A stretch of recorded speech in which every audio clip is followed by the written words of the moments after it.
Let me tell you the story of how I stopped a rogue HOA from turning my peaceful hill into their personal solar empire, and how I ended up owning the sky above it. It all started on a lazy Sunday. You know those perfect days when the sun is out, the birds are chirping, and your biggest concern is whether to nap on the couch or the hammock. I chose the couch. I was mid-nap, mid-dream, and mid-snore when I heard it. The screech of power tools echoing across the hill behind my house. Now, as a homeowner, there are certain sounds that make your stomach drop. A chainsaw where there shouldn't be one is definitely top 3. Groggy, I stepped out onto my deck, coffee in hand, and nearly dropped the mug when I saw them. Construction workers in reflective vests, helmets, and tool belts, bolting massive solar panels onto steel frames on my hill. But here's the kicker. They weren't planted into the ground. No. These things were floating, mounted on stilts just high enough to hover above the ridge, like they were trying to pretend they weren't trespassing. Unfortunately for them, I don't just own the dirt, I own the air above it. Literally. See, over a decade ago, I bought that hill when the previous owner went bankrupt. Everyone else saw a useless slope. I saw a private slice of sunset heaven. I never built on it. I protected it. I even went as far as filing for air rights, which let me claim the vertical space above the land. Sound excessive? Maybe. But that little bit of paperwork was about to become the most valuable document I ever owned. I stormed down the hill, and before I could say a word, one of the workers called out, "You here for the ribbon cutting next week?" "Excuse me, what?" Turns out the local HOA, an infamously controlling nightmare, decided to repurpose my hill for their new sustainability initiative. Free power for the community, they said. I didn't recall being asked, but knowing them, that wasn't surprising. Leading this HOA was a woman named Beverly Colburn. Picture a pastel pantsuit with a vengeance. She'd been HOA president for 7 years, unopposed. People didn't run against her. They just moved. Beverly was the kind of person who fined a neighbor for having sunflowers that were too cheerful. So I paid her a visit. Her house looked like it belonged on a movie set. Perfect hedges, solar-powered lawn flamingos, and a sign on the front lawn that said, "Compliance is caring." I rang the doorbell with the force of righteous fury. She answered with a cucumber water in one hand and condescension in the other. I asked her flat out, "Why are there solar panels being installed on my land?" She smiled like she was talking to a confused child. "Oh, that hill? It's been empty for years. The board voted to use it for the community. It's all part of the greater Clearwater Green Future Plan." I told her again that I own the hill. She scoffed. The solar company said it was HOA common land, and since the panels don't touch the ground, technically, they're not trespassing. That's when I showed her the deed. And the air rights clause. Her face dropped like a phone without a case. "Air rights aren't real," she muttered. "Oh, they're real," I said. "And so is the lawsuit." She waved me off and said she had a sustainability committee to prep for. That's when I realized this wasn't just about solar panels. This was about power. Beverly wasn't just trying to save the planet. She was trying to cement her legacy as the woman who liberated wasted land for the greater good. My land. So I called in backup.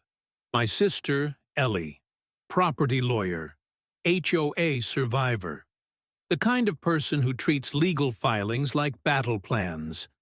When I told her what was happening, she nearly choked on her wine. "They built a solar farm in your sky? Oh, this is gonna be fun. We drafted a formal cease and desist letter, loaded with legal jargon and references to zoning laws, and gave the HOA 7 days to remove the panels. But we knew Beverly wouldn't back down quietly. And sure enough, the next morning, every mailbox in the neighborhood had a flyer inside. Clearwater Solar Initiative. Don't let selfishness block the sun. No names, but plenty of passive-aggressive jabs about certain residents sabotaging progress. I laughed. Beverly, who once banned bird feeders, was now a martyr for green energy? We decided it was time to turn up the heat. I posted the whole story on Reddit, titled it, HOA built solar panels over my land. Didn't know I own the sky. It blew up. Fast. Legal experts chimed in. HOA victims shared stories. Someone made a meme of Beverly riding a solar panel like a broomstick. It was beautiful. The post reached the solar company. Turns out, they'd never seen the land deed either. They just took Beverly's word. I spoke to the site supervisor myself. He looked like he'd seen a ghost when I showed him my property documents. Meanwhile, Beverly panicked, called an emergency HOA meeting, forgot to close the Zoom link. A neighbor's teenage son live-streamed the whole thing. It went viral. Title, HOA Karen loses it on live call. She claimed the land was abandoned, that I was hoarding it, that I was exploiting legal loopholes. One board member finally asked, "Did we ever check who owned the land?" Silence. Then Beverly said, "Why would we? No one was using it." That one line changed everything. Board members started reaching out to me, asking if I'd consider letting the panels stay temporarily. I said no, I wasn't budging. But Beverly wasn't done. A few days later, I caught a guy wandering the edge of my hill with a janky-looking tripod. He claimed to be a land surveyor, said he was reassessing lot boundaries for zoning updates. When I asked which firm he worked for, he mumbled something about Craigslist. I called the sheriff. Turned out, he had no credentials.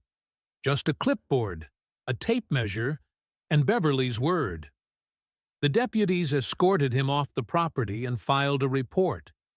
That alone would have been enough to bury her. But the next day, she brought a bulldozer, literally. At sunrise, she showed up with a crew and started tearing down the natural boundary. Shrubs, stone markers, you name it. She was regrading the slope and staking out a brand new boundary that magically gave her control over my land. I ran down the hill, filmed everything, and called the sheriff again. Oh, and fun fact, my hill is home to a protected hawk nesting site. A wildlife officer showed up later that day and confirmed that Beverly's bulldozing violated seasonal restrictions. She had officially gone from HOA president to eco-villain. Then, on the 6th day of our 7-day ultimatum, the final cherry dropped.